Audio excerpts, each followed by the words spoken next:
ST महामंडळाने प्रवास भाड्यात भरमसाठ वाढ केल्याच्या निषेधार्थ गुरुवारी 30 जानेवारी 2025 रोजी शिवसेनेच्या उद्धव ठाकरे गटाच्या वतीने जुन्या पुणे-नाशिक महामार्गावर एसटी बस रोखून चक्काजाम आंदोलन करण्यात आले।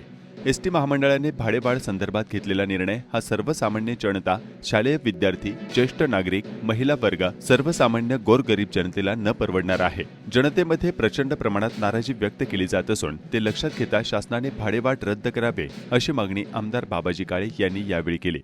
या ठिकाणी 15% भाडेवाढ एसटीला केलेली आहे आणि ही भाडेवाढ खऱ्या अर्थाने सर्वसामान्याला न परवडणारी आहे। मुळातच एसटीची सेवा या महाराष्ट्र राज्यामध्ये सर्वसामान्य ग्रामीण भागामध्ये जाण्यासाठी असते आणि या एसट्यांची अत्यंत मोठ्या प्रमाणामध्ये दुरावस्था आणि प्रशासकीय कारभार, त्याचबरोबर या ठिकाणी एसटी वाहनतळाच्या सुद्धा दुरावस्था आहेत। कोणत्याही स्वरूपाच्या सुखसोयी नसताना सुद्धा या ठिकाणी नव्यानं एसट्या सुद्धा महामंडळाच्या माध्यमातून बस स्थानकांना मिळत नाही आणि ग्रामीण भागातील मुलांना, मुलींना, ज्येष्ठांना आणि अनेकांना या ठिकाणी या गोष्टीला सामोरं जावं लागतं आणि तरी सुद्धा या ठिकाणी महामंडळाच्या माध्यमातून राज्य सरकारनं मोठ्या प्रमाणामध्ये 15%ची भाडेवाढ या ठिकाणी केलेली आहे। खऱ्या अर्थानं ही भाडेवाढ पूर्णपणे चुकीची आहे। कोणत्याही स्वरूपाची भाडेवाढ या ठिकाणी सर्वसामान्य जनतेला न परवडणारी आहे।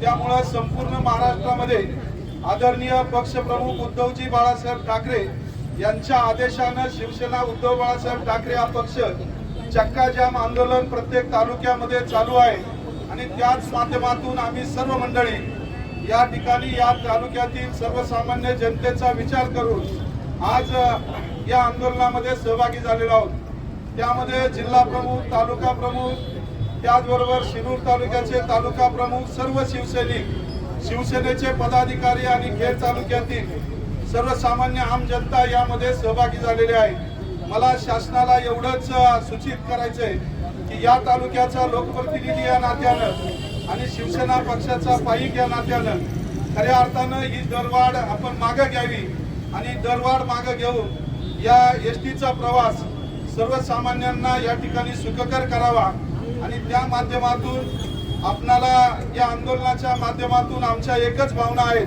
की आपण ही भाडेवाढ मागे घ्यावी आणि सर्वांना न्याय द्यावा, एवढंच या ठिकाणी। एसटी महामंडळाच्या माध्यमातून